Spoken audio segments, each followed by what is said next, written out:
Hey everybody, Zee Garcia here, and today we're taking a look at a tactically rich but very simple area control game. This is Iwari.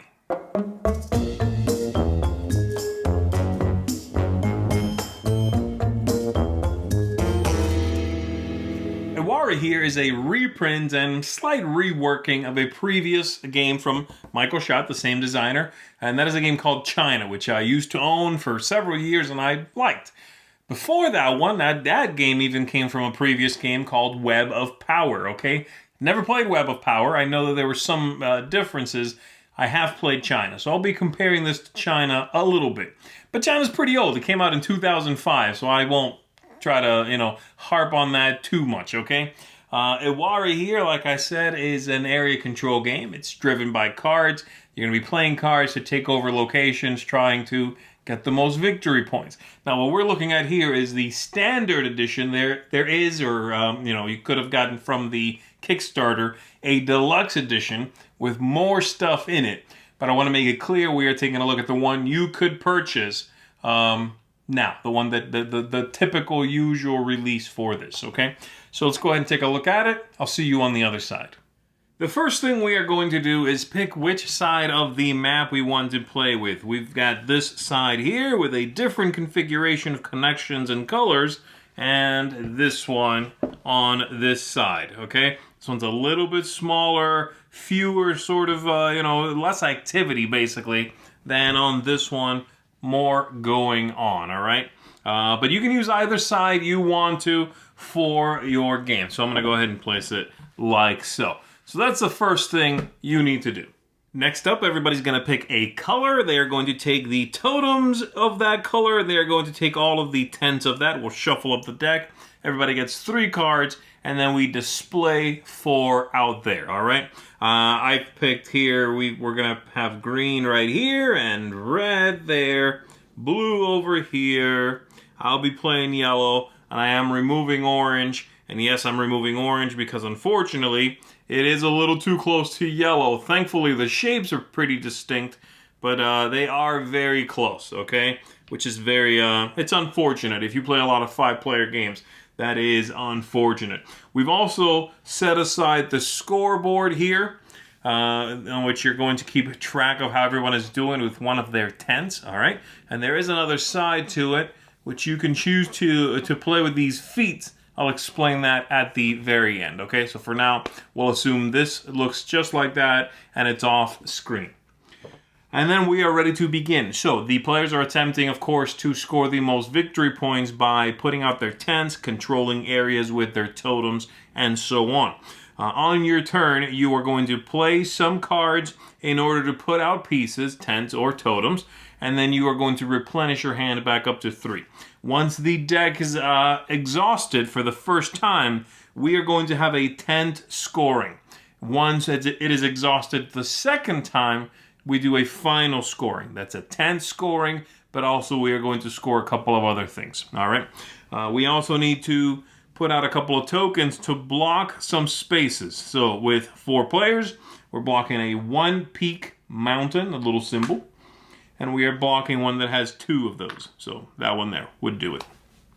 There we go. And we are ready to begin. So I will begin the game. I've got here in my hand 3 cards, like I said. And they happen to have the colors and symbols matching these places. So 1 orange one, 2 blue cards. On my turn, everybody also, by the way, has a player aid right here. So on my turn, I am going to, like I said, play somewhere by putting out these cards. If I play into an unexplored area, that means no one's in there, then I can only put out 1 piece. If a place already has been explored, I could do 2 pieces. So my first turn could very simply be discard that, put a single tent there, and I'm done. It's a single piece into an unexplored location. Now it's explored for the next player. And then I replenish. I can draw any one of these, or I can take one from the top. If I take this one, I will immediately replenish it.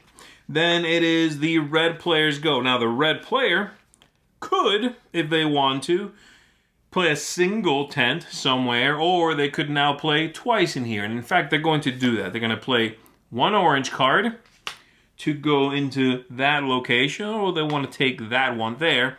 And now they're going to play 2 of the same color as a wild for another piece in that location, okay? So 2 of these red ones would be 1 anywhere. I do want to mention, though, they cannot play 2 red as a green and play now 1 piece in green. On your turn, you play into a single region, all right? And red will place the second tent there, okay? So the game has what's called the 3-2-1 rule, which is not really a rule. It's more of a guideline, right? It's a reminder. And the reminder simply means 3-2-1. The 1 means 1 region. You can only play into 1 region. The 2 means at most 2 things. And I'll show you how the totems work in just 1 sec. And the 3 means you could use all 3 cards to do that. 1, standard correct color. 2, that become a wild. Okay? That's the 3-2-1 rule. All right, we've got now red needs to replenish their hand. They're going to draw 1, replenish. Then they're going to draw that one, replenish. And then they're going to take that one, and they're done. Now we've got the green player is going to go. And now the green player will show you the other thing you can do on your turn. And that is play out totems. They are going to discard 2 red cards to make it into a wild orange. And they are going to play into this region here, 1 of their pieces, okay? Couple of things about the totems. And I'll tell you about scoring in just 1 sec, all right? The way totems work is there can only be as many on the entire totem can only have as many pieces as the number of tents of whoever has the most in that region. That is to say, red has the most tens in here. They have 2. There could be 2 pieces here. And so blue might play there on their turn, but then yellow cannot add 1. Okay? The max is 2 as of right now. That might change later on, of course, if someone has more tents than red or if red adds more tents themselves. You also do not have to be there to play tents, okay? To play totems. You don't have to have tents in that area to play out totems. So that's the idea. So green did that. They discard both of those. And then for the other one, it's blue. They can't make that wild. They already played in here, so they're done. They'll grab a couple of cards and so on. This is going to continue going around, like I said, until the deck is finished. So let me go ahead and jump the game forward a little bit and show you how scoring would work. Now the deck has just run out, and we're going to do the first scoring. So for the first scoring, we are only doing the tent majorities for each of these locations, all right? Here's how that goes. We are going to go section by section. You can use these little tokens to let you know when you've already scored one so you don't double up or miss any. And you are going to figure out who's got the most tents in there. We are ignoring totems for the interim scoring, okay? Let's take a look at this green one here. We've got 2 yellow, we've got 2 red, we've got 1 green, all right? There's a tie there. Ties in this game are friendly. So the person with the most is both yellow and red. If you have the most, you are going to score 1 point per tent in there. So both red and yellow would get 5 points. That includes everyone's tents. Taking a look at this one, for example, red's got 3, yellow's got 2. Red gets 5 points. Below that, so second place, in this case yellow, in that case below them would be green, you are going to get as many points as the number of tens the place above you had. So 5 for red, 3 for yellow. And in this case, 5 for red and yellow, 2 points for green, all right? And so on. And once that's done, we will mark it. We go to the next one. We do it. We mark it. Over here, we've got, for example, this is the kind of thing that can happen. Blue put 3 in there. And then green snuck in with just 1, okay? So blue's going to get 1, 2, 3, 4. And green, with a single tent, is getting almost the exact same score, 3 points, all right? Green's alone over here, so they simply get the 2 points. No one else gets anything for that. And so on. Once that's done, we'll remove these. We are going to shuffle up the deck of cards, and we are going to play through it again. At the end of that second time through the deck, we score once again these 10s. But then we also score 2 more things. We're scoring the, let's see, what are they called here? What do they call them? The settlement scoring and the totem scoring. Now, settlement scoring is very easy. If you have at least a group of 4 connected 10s, you're going to get 1 point per tent in that group, okay? So, for example, blue here has 1, 2, 3, 4 connected by these lines. That's 4 points that they get. Red over here has 1, 2, 3, but they don't have another one, so nothing extra for that. You want to get at least a group of 4. Now, if you get a group of, 9 connected, that's 9 points, all right? And then finally, the totem scoring. So let's just go ahead and make a couple of changes here to this. Let's pretend this is how this looks. Again, you can only have as many totems in one location as the number of 10s owned by the one who has the most. So this is maxed out here at 3. So you are going to check all of the connections between neighboring lands and give points to the player that controls both locations when it comes to the totems. You'll go through this numerically. So for example, let's take a look at, let's do this, okay? The first one has a little 1 right there on the board. That's the first one we check, and you'll put this on it to denote the relationship that we are checking. So we are checking this one and this one. Now over here, red has the majority. They have 2. Over here, red also has the majority. Great. So they control that, and they're going to get 1 point per totem piece in both. Doesn't matter who they belong to. So red's getting 1, 2, 3, 4, 5, 6 points. All right, then we check 2. We go over here to 2. Well, red controls this one, and this is a tie. Again, ties are friendly, but red's not one of the ones tied. So nobody's going to get points for this. If we change this a little bit and say it looked like that, now red has this one. Red's tied for this, which is good enough. So red will score that. Another 6 points in this case. And you go through all of the locations. The mountains, all they did was basically cover up a few places so that some of the neighbors wouldn't score, make it a little tighter. And once that's all done, game is over. Whoever has the most points is the winner of the whole thing. Now, I did say I was going to tell you a little bit about these feats that you can play in the game. Let's go ahead and clear some space here, and let me tell you about those. You have these wooden pieces that you can choose to play with. This is optional, okay? And you're going to have 2 of these at the top here, 2 of the secondary, 1 there, and then 1 there, 1 there. And you can put in whichever ones you'd like, okay? The top one here, the first and second player to complete a settlement. So 4 connected things. We'll be able to take one of these and put it out somewhere that settlement is a part of. So whichever land it's a part of. I'll give you an example. I'm going to put out a nice settlement here. Let's say red was the first player to do this. They get one, and they can either put it here in red, or they can put it here, okay? So just somewhere that the settlement, the connection of 4, is a part of. This is going to multiply 10th scoring times 2. So at the end of the game, during scoring, if red would get 6 points, they get 12. And that's true for everybody scoring in that area. This one also multiplies 10th scoring. You're going to put this out when someone takes the absolute last spot in a region. Let's say blue goes there. Well, that's the final one. Blue's going to get this, and they can put it anywhere except in that space. So they might even put it in here also. And now this is times 3. The scoring's now times 3.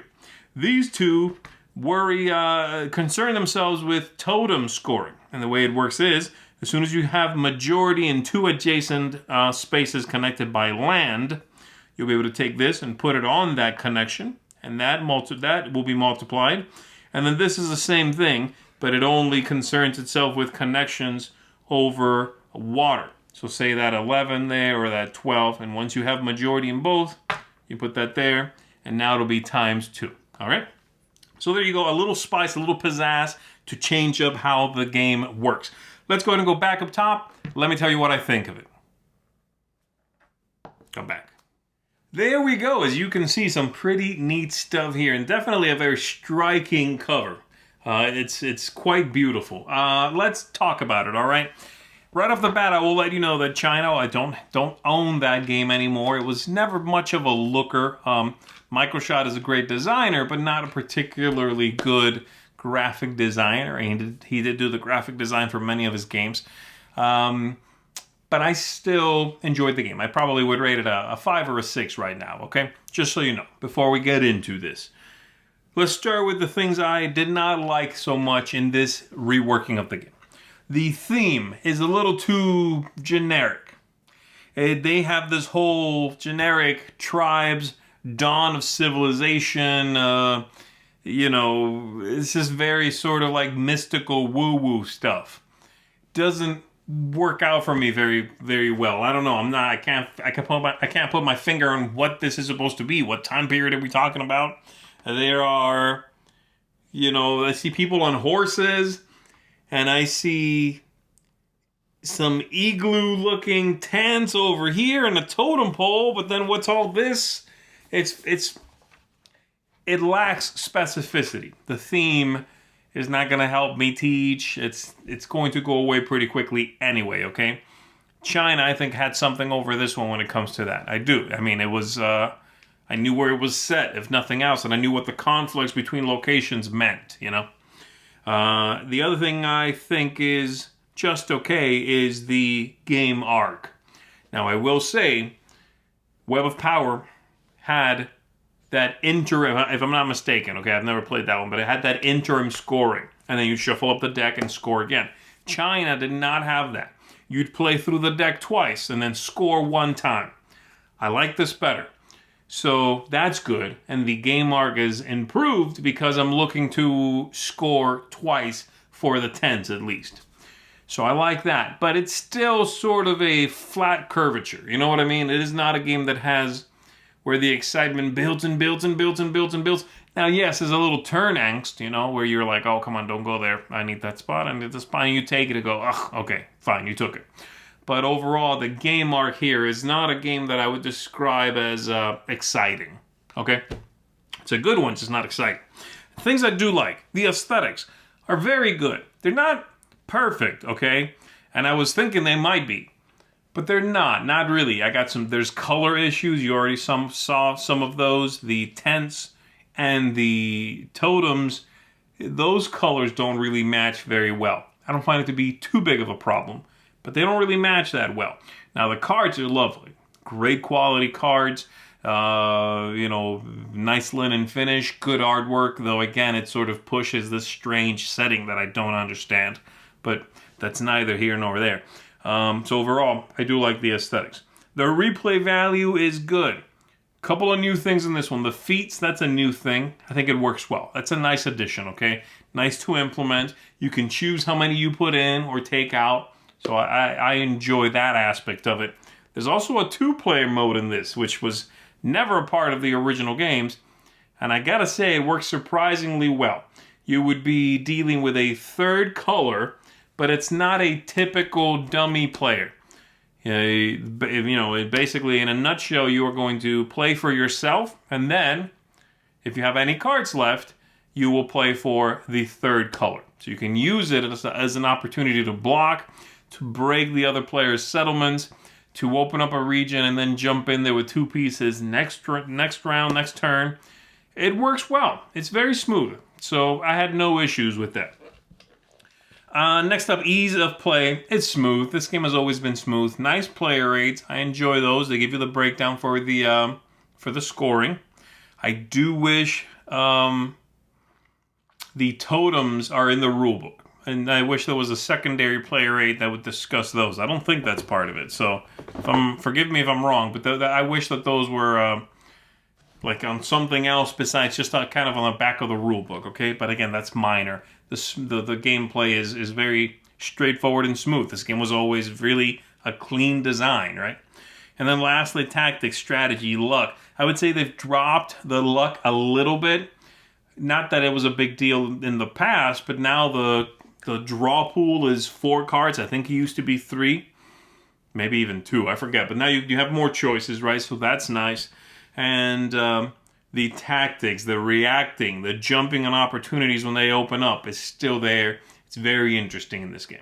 So, like I said, I like China. Thought it didn't look that good, and I rated like a 5 or a 6. This is better, okay? 2-player mode, appreciate that. Feats are nice, optional. They work well. So this is going to get, for me, a 7 out of 10. I think it's a good one, and that's going to give it a seal of approval, okay? So Iwari is a neat game. It's a classic, you know, and it's back in a nice edition. It really holds up. This is one of those games that just stands the test of time. And anybody who does not know this is a game from, 20 years ago or so, playing it now, I don't think it's going to be able to tell. It's got that quality, a very timeless sort of design. I'm glad it's back. I'm glad it looks this lovely. So I think you should give it a try. That's it for me. Iwari, 7 out of 10. Check it out, folks. Especially if you're a big fan of area control, you're gonna have a good time with this one. My name is Zee Garcia. I'm gonna see you on the next one.